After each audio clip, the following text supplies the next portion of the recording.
దొరల వ్రతం పడతాడు మన రేవంతన్న పేద ఇంటికి పండుగ తెస్తాడు.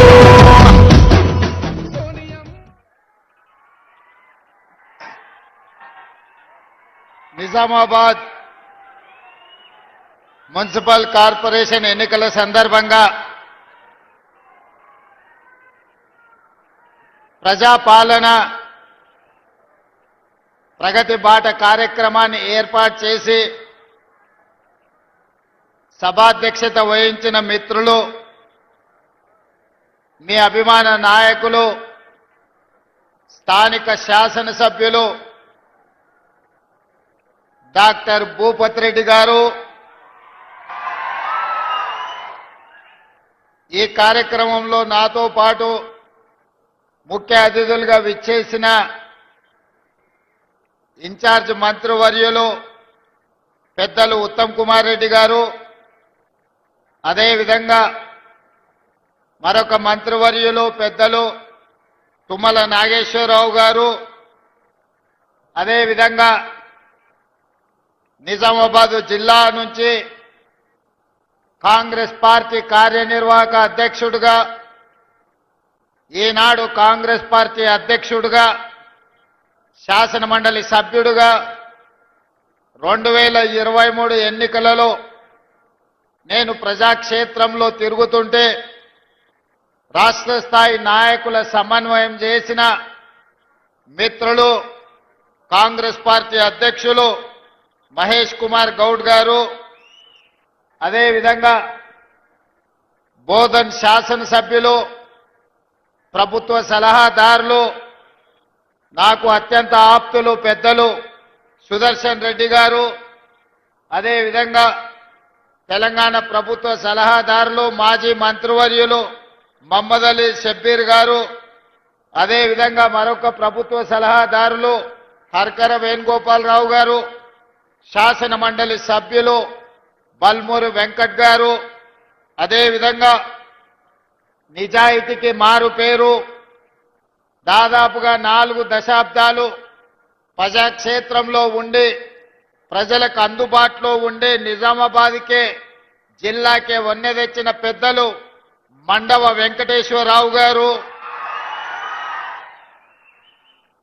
అదేవిధంగా రాష్ట్ర మహిళా కమిషన్ చైర్పర్సన్ నేరెళ్ల శారద గారు, మిత్రులు కార్పొరేషన్ చైర్మన్ మాజీ శాసనసభ్యులు మాజీ విప్ ఎరావత్ అనిల్ గారు, కార్పొరేషన్ చైర్పర్సన్ మిత్రులు మోహన్ రెడ్డి గారు, వేదిక మీద ఉన్న ఇతర ప్రముఖ నాయకులు, వివిధ గ్రామాల నుంచి నిజామాబాద్ రూరల్ శాసనసభ నియోజకవర్గం నుంచి ఇక్కడికి విచ్చేసిన వేలాది మంది కాంగ్రెస్ పార్టీ కార్యకర్తలకు, ముఖ్యంగా మా ఆడబిడ్డలకు ముందు వరుసలో ఉండి మా ఆడబిడ్డలకు ఈరోజు ఇక్కడ అందరూ హాజరయ్యి, అదేవిధంగా కాంగ్రెస్ పార్టీ జిల్లా అధ్యక్షులు నాగేష్ రెడ్డి గారు అందరూ కలిసి ఇంత బ్రహ్మాండమైన కార్యక్రమాన్ని ఏర్పాటు చేసి ఈరోజు నిజామాబాద్ మున్సిపల్ కార్పొరేషనే కాదు 7 మున్సిపాలిటీలలో కాంగ్రెస్ పార్టీ జెండాను ఎగరవేయబోతున్నామని చెప్పినందుకు మీకు అందరికీ మనస్ఫూర్తిగా ధన్యవాదాలు, కృతజ్ఞతలు తెలియజేస్తున్న మిత్రులారా, ఇవాళ ఈ నిజామాబాద్ జిల్లాకు ఒక గొప్ప చరిత్ర ఉన్నది. ఈ చరిత్ర గురించి ఈరోజు మనం మాట్లాడుకోవాల్సి వస్తే నా తెలంగాణ కోటి రతనాల వీణ అని నినదించిన దాశరథి ఈ నిజామాబాదు గడ్డ మీద పుట్టిన బిడ్డ. ఇక్కడి జైల్లో నుంచే ఆనాడు ఆ నినాదం అందించారు. ఈరోజు ఈ జిల్లా నాయకత్వాన్ని చూస్తే ధర్మపురి శ్రీనివాస్ గారు కావచ్చు, సంతోష్ రెడ్డి గారు కావచ్చు, అరుగుల రాజారాం గారు కావచ్చు, తొలి తెలంగాణ ఉద్యమంలో ఆడబిడ్డలకు బంగారం అంటే ఎంతో మక్కువ, కానీ 69 తెలంగాణ ఉద్యమంలో తన సొంత బంగారాన్నే ఉద్యమానికి దానం చేసిన సదా లక్ష్మి గారు ఈ జిల్లా నుంచే నాయకత్వం వహించారు. ఈ జిల్లా అభివృద్ధిలో భాగస్వాములైన పెద్దలు మండవ వెంకటేశ్వరరావు గారు ఈ ప్రాంత ప్రజలందరికీ సుపరిచితులు. నిజామాబాద్ జిల్లా నుంచి నీతి నిజాయితీ కలిగిన నాయకుల పేర్లు చెప్పండి అనంటే మండవ వెంకటేశ్వరరావు గారు, సుదర్శన్ రెడ్డి గారు లాంటి వాళ్ళు ఈ జిల్లా నుంచి నాయకత్వం వహించి ఎన్నో సంవత్సరాలు మంత్రులుగా పనిచేసిన మచ్చలేని నాయకులుగా పనిచేసిన నాయకత్వాన్ని ఈ జిల్లా ప్రజలు మనకు అందించడం జరిగింది. ఈ నేపథ్యంలో ఈనాడు జరగబోతున్న మున్సిపల్ ఎన్నికలకు సంబంధించి ఈ రోజు విలక్షణమైన తీర్పు ఇవ్వాల్సిందిగా నిజామాబాద్ జిల్లా ప్రజల్ని నేను కోరుకుంటున్నా. మీకందరికీ తెలుసు 2014 తర్వాత 2 సార్లు శాసనసభ ఎన్నికల్లో టీఆర్ఎస్ పార్టీ కేసీఆర్ గారు ముఖ్యమంత్రిగా బాధ్యతలు చేపట్టారు. అదేవిధంగా జాతీయ స్థాయిలో జరిగిన పార్లమెంట్ ఎన్నికల్లో 3 సార్లు నరేంద్ర మోడీ గారు ప్రధానమంత్రిగా బాధ్యతలు చేపట్టారు. 12 సంవత్సరాలు నరేంద్ర మోడీ ప్రధానమంత్రిగా, 10 సంవత్సరాలు కల్వకుంట్ల చంద్రశేఖరరావు గారు ముఖ్యమంత్రిగా బాధ్యతలు చేపట్టి నిజామాబాద్ మున్సిపల్ కార్పొరేషన్ లో కూడా 2 సార్లు టీఆర్ఎస్ పార్టీని ఇక్కడ గెలవడం జరిగింది. నిజంగానే సమస్యలను పరిష్కరించి ఉంటే నిజామాబాద్ జిల్లాలో, నిజామాబాద్ నియోజకవర్గంలో, నిజామాబాద్ మున్సిపల్ కార్పొరేషన్ లో ఈ రోజు చెత్త కుప్పగా మారి మురికి కూపంగా మారుండే పరిస్థితులు కావు. ఈ 12 ఏళ్లలో బీజేపీ, ఈ 10 సంవత్సరాలలో టీఆర్ఎస్ ఏ ఒక్క సమస్యను పరిష్కరించకపోగా ఇక్కడ ఉన్న సమస్యలు మరింత జటిలమైనవి. అందుకే ఈనాడు నిజామాబాద్ జిల్లా ప్రజలకు నేను గుర్తు చేయదలుచుకున్నా. నిజామాబాద్ జిల్లా అంటే వ్యవసాయానికి మారు పేరు. అంకాపూర్ చికెన్ దేశంలోనికే ఒక ప్రఖ్యాతి గాంచింది. ఇవాళ పసుపు, నిజామాబాద్ పసుపు బంగారంతో పోటీ పడుతుంది. ఆయల్లో 1 క్వింటాల్ నిజామాబాద్ పసుపు అమ్మితే తులం బంగారం కొనుక్కునే పరిస్థితి ఉండే, క్వింటాల్ పసుపు మార్కెట్లో అమ్మి తులం బంగారం కొనుక్కొని ఇంటికి వచ్చేదని పెద్దలు చెప్పేటోళ్ళు. ఇక్కడ చెరుకు కానీ, ఇక్కడి పసుపు కానీ, ఇక్కడ వరి ధాన్యం కానీ, ఇక్కడి వ్యవసాయం తెలంగాణకే కాదు దేశానికే ఆదర్శం. నేను రైతు ధర్నాకు వచ్చినప్పుడు చెప్పిన, హర్యానా, పంజాబ్లో ఏ విధంగా పౌరుషంగా రైతాంగం కొట్లాడుతుందో, రైతుల సమస్య వచ్చినప్పుడు రైతాంగ హక్కుల కోసం, రైతుల గిట్టుబాటు ధర కోసం మొత్తం తెలంగాణ రాష్ట్రంలోనే మొట్టమొదట కదం దొక్కేది నిజామాబాద్ రైతాంగం. ఇక్కడి రైతుల్లో ఉన్న చైతన్యం, ఇక్కడ రైతుల్లో ఉన్న పట్టుదల, పోరాటం దేశానికి ఆదర్శం. అందుకే ఈనాడు రైతాంగ పోరాట పటిమ ఉన్న, ఈ ప్రాంతంలో గొప్ప నాయకత్వం ఉన్న కాంగ్రెస్ పార్టీ ఈనాడు గెలవాల్సిన అవసరం ఉన్నది. ఆనాడు ఎట్లయితే డాక్టర్ వైఎస్ రాజశేఖర రెడ్డి గారు, డి శ్రీనివాస్ గారి నాయకత్వంలో వాళ్ళిద్దరి జోడీలో 2004, 2009 ఎన్నికల్లో కాంగ్రెస్ పార్టీ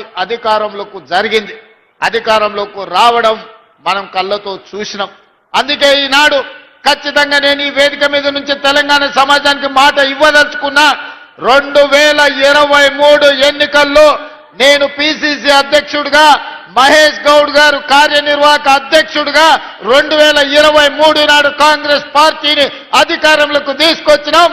మళ్ళీ 2029లో మహేష్ గౌడ్ గారు పిసిసి అధ్యక్షుడిగా, నేను ముఖ్యమంత్రిగా, ఆనాడు డాక్టర్ వైఎస్ రాజశేఖర రెడ్డి, ధర్మపురి శ్రీనివాస్ గారు రెండోసారి ఏ విధంగా కాంగ్రెస్ ను అధికారంలోకి తీసుకొచ్చిండ్రో మళ్ళీ తెలంగాణ రాష్ట్రంలో రెండోసారి అధికారంలోకి తీసుకొచ్చే బాధ్యత తీసుకుంటాం.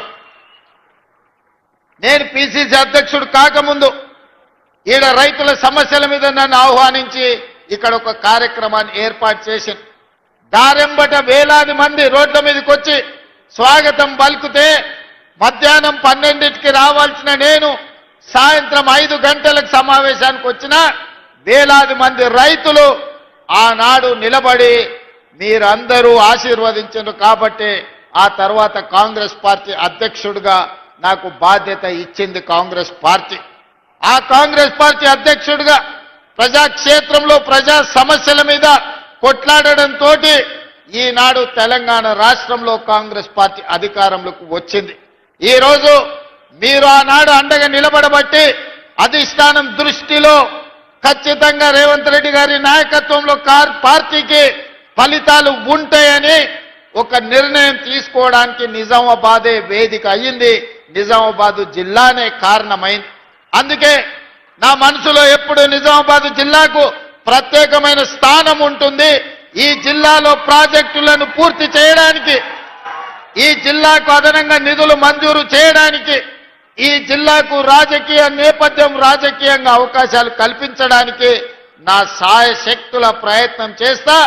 ఈ జిల్లా అభివృద్ధికి 100% సహకరిస్తా అని చెప్పి ఈ సందర్భంగా మిత్రులందరికీ తెలియజేస్తున్నా. మిత్రులారా, ఈనాడు కాంగ్రెస్ పార్టీ అధ్యక్షుడిగా మిత్రులు మహేష్ కుమార్ గౌడ్ గారు ఉన్నారు. వారు భూపతి రెడ్డి గారు నాకు చేసిన విజ్ఞప్తి మేరకు, పెద్దలు సుదర్శన్ రెడ్డి గారి సూచన మేరకు ఈ నిజామాబాద్ యూనివర్సిటీకి ఇంజనీరింగ్ కాలేజ్ కానీ, అగ్రికల్చర్ కాలేజ్ కానీ, ఇతర ఇంటిగ్రేటెడ్ స్కూల్స్ కానీ 600 కోట్ల రూపాయల రోడ్లతో ఈనాడు అభివృద్ధి కార్యక్రమాలు చేసుకున్నాం. ఈరోజు పిసిసి అధ్యక్షుడు, నేను అధ్యక్షుడు అయిన తర్వాత జిల్లాకు అదనంగా నిధులు ఇవ్వాలి, జిల్లాను అభివృద్ధి చేయాలి, మీ వంతు సహకారం ఉండాలి అని మిత్రుడు మహేష్ కుమార్ గౌడ్ గారి సూచనతోటి ఇవాళ ఈ అభివృద్ధి కార్యక్రమాలు అన్నిటిని కూడా ముందుకు తీసుకెళ్తున్నాం. ఇదే కాదు, నిజామాబాద్లో ఉన్న బాన్స్గడ కావచ్చు, కామారెడ్డి కావచ్చు, ఎల్లారెడ్డి కావచ్చు, బిచ్కుంద కావచ్చు, ఆర్మూర్ కావచ్చు, భీమ్గల్ కావచ్చు, బోధన్ మున్సిపాలిటీ కావచ్చు, నిజామాబాద్ మున్సిపల్ కార్పొరేషన్ 7 మున్సిపాలిటీలు ఒక కార్పొరేషన్లో 1045 కోట్ల రూపాయలతోని ఈనాడు అభివృద్ధి కార్యక్రమాలు మనం చేపట్టుకుంటున్నాం. తెలంగాణ రాష్ట్రంలో మున్సిపల్ శాఖ మంత్రిగా 17,445 కోట్ల రూపాయలు ఈ 2 సంవత్సరాలలో నిధులు మంజూరు చేసి అభివృద్ధి కార్యక్రమాలతో ముందుకు వెళ్ళాలనుకున్నాం. కానీ చాలా దగ్గరలో 99% రాష్ట్రంలో బీఆర్ఎస్ వాళ్ళే మున్సిపల్లో కౌన్సిలర్లు, కార్పొరేటర్లు, చైర్మన్లు, మేయర్లుగా ఉండడంతో మనం నిధులు ఇచ్చినా అభివృద్ధి కార్యక్రమాలు ముందుకు సాగలేదు. ఈరోజు మనం నిధులు మంజూరు చేసినా ఈ ప్రభుత్వానికి ఎక్కడ పేరు వస్తుందో, ముఖ్యమంత్రే కాదు మున్సిపల్ మంత్రి కూడా రేవంత్ రెడ్డి ఉన్నాడు, ఈ అభివృద్ధి జరిగితే కాంగ్రెస్ పార్టీకి మంచి పేరు వస్తుందని చెప్పి బీఆర్ఎస్ నాయకులు అభివృద్ధిని అడ్డుకున్నారు. ఇవాళ మీకు అందరికి ఒక మంచి అవకాశం వచ్చింది. 10 ఏళ్ళు బీఆర్ఎస్కి ఇచ్చిండ్రు, 12 ఏళ్ళు బీజేపీకి ఇచ్చిండ్రు. ఈ ప్రాంతంలో 2 సార్లు ధర్మపురి అరవింద్ను పార్లమెంటు గెలిపించారు. ఇవాళ మళ్ళీ మోడీ మంత్రం చదువుతున్నాడు ధర్మపురి అరవింద్ గారు. నేను అడుగుతున్నా, అయ్యా గల్లీలో కౌన్సిలర్ కావాలంటే, గల్లీలో మోరీ తీయాలంటే మేము ఢిల్లీకి వెళ్ళి మోడీని అడగాలనా? ధర్మపురి అరవింద్ గారు మీరే పార్లమెంట్ సభ్యులు కదా, ఈ 7 ఏళ్లలో నువ్వు ఏమి తీసుకొచ్చినావో లెక్క చెప్పు. మిమ్మల్ని 2 సార్లు ఎంపీగా గెలిపిస్తే మోడీ గారి దగ్గర నీకు చాలా పరపతి ఉందంటావు కదా, మరి మోడీ గారి దగ్గర పరపతి ఉంటే ఎందుకు మీరు స్మార్ట్ సిటీ కింద నిజామాబాద్ను తీసుకురాలేకపోయినరు? 95 సంవత్సరాల మున్సిపాలిటీకి ఒక స్మార్ట్ సిటీగా మీరు మోడీ దగ్గర సాధించలేకపోయినరు, మీ పరపతి ఉపయోగపడలేదంటే మళ్ళీ కార్పొరేటర్లుగా బీజేపీ వాళ్ళని ఎందుకు గెలిపించాలి అని చెప్పి ఈరోజు ధర్మపురి అరవింద్ గారిని నేను అడుగుతున్నా. ఇవాళ మీరే ప్రభుత్వం, మీరే ప్రధానమంత్రి, మీరే పార్లమెంట్ సభ్యులు, మీ సోదరుడు బండి సంజయ్ కేంద్ర మంత్రి, మీ నాయకుడు కిషన్ రెడ్డి గారి కేంద్ర మంత్రి. ఎందుకు తెలంగాణకు నిధులు తీసుకురాలే? ఎందుకు నిజామాబాద్లో ఉండే ఎయిర్పోర్టు ఈ రోజు వరకు మంజూరు జరగలేదు? ఇవాళ హైదరాబాద్లో మెట్రో విస్తరణకు ₹1 తీసుకురాలేదు. మూసి ప్రక్షాళనకు మీ 10 పైసలు తీసుకురాలే. రీజనల్ రింగ్ రోడ్డు గురించి చర్చనే లేదు. ఇవాళ నిజామాబాద్ ఔటర్ రింగ్ రోడ్డు గురించి కేంద్రం నిధులు తెస్తా అంటే మేము ఎవరమైనా వద్దన్నమా? ఏమి తీసుకొచ్చిండ్రని, ఏమి ఇచ్చిండ్రని, ఏమి తెచ్చిండ్రని ఇవాళ మీరు ఓట్లు అడుగుతున్నారు, ఇవాళ ప్రజల దగ్గరకు వస్తున్నారని నేను అడగదలుచుకున్న ధర్మపురి అరవింద్ గారిని. ఇవాళ మీ వల్ల ఏమి ప్రయోజనం లేదు. 3 సార్లు మోడీ ప్రధానమంత్రి అయినా నిజామాబాద్ స్మార్ట్ సిటీ కాలేదు అని అంటే మీకు ఇచ్చే ఉద్దేశమే లేదు. నిజామాబాద్ ప్రజల ఓట్లు కావాలి కానీ నిజామాబాద్ అభివృద్ధికి నిధులు తెచ్చే ఉద్దేశమే మీకు లేదు. పాపం ధర్మపురి అరవింద్ గారు ఇప్పుడు కాదు అప్పుడు కేసీఆర్, కేటీఆర్, హరీష్ ను జైల్లో పెట్టాలి, చిప్పకూడు తినిపించాలని మాట్లాడుతుంటాడు. మరి కాళేశ్వరం 1,00,000 కోట్లు దిగమింగిండ్రు. మోడీ గారు వచ్చినప్పుడు, అమిత్ షా గారు వచ్చినప్పుడు కాళేశ్వరం కేసీఆర్ గారు ఏటీఎంగా మార్చుకున్నాడు. మాకు అవకాశం ఇవ్వండి, 48 గంటల్లో సిబిఐకి ఇస్తే జైల్లో పెడతామని కిషన్ రెడ్డి గారు అన్నారు. మరి మీరు అడిగినరు, శాసనసభలో చర్చ పెట్టి 6 నెలల కింద సిబిఐకి ఇచ్చినాం. మరి 48 గంటల్లోనే జైల్లో పెడతాన్న కిషన్ రెడ్డి యాడబోయి ఏ బొక్కలు దాచుకున్నాడని నేను అడుగుతున్నా. ఎందుకు కాళేశ్వరంలో 1,00,000 కోట్లు మింగిన కేసీఆర్ హరీష్ ను బీజేపీ వాళ్ళు మరి బొక్కలేయకుండా చెర్లపల్లి జైల్లో పెట్టి చిప్పకూడు పెట్టకుంటే ఎవరు కాపాడుతున్నారు? ఇవాళ కేటీఆర్ ను జైల్లో పెట్టాలని అరవింద్ గారు అంటున్నారు. అందుకే ఫార్ములా ఈ రేస్ కేసు కట్టి అరెస్టులు చేయమని కేంద్ర ప్రభుత్వానికి పంపిస్తే ఆ ఫైలు మోడీ గారి ఆఫీసులో మూలకు అడ్డది. మరి ధర్మపురి అరవింద్ గారికి బాధ్యత లేదా? ఎందుకు అరవింద్ గారు మాట్లాడతలేరు? ఈ వేదిక మీద నుంచి ధర్మపురి అరవింద్ గారిని నేను ప్రశ్నిస్తున్నా. మీ కిషన్ రెడ్డి గారు ఏ రకంగా కేసీఆర్ ని కాపాడుతున్నాడో మీకు కనిపిస్తలేదా? మీరు వెళ్ళి నరేంద్ర మోడీ గారితో మాట్లాడి 1,00,000 కోట్లు పెట్టి కట్టిన కాళేశ్వరం 3 ఏళ్లలోనే కూలేశ్వరం అయిపోయింది. ఇవాళ కూలిపోయింది. 1,00,000 కోట్లు గోదావరి పాలైనాయి. మీరు ఎందుకు ఆ కేసును ముందు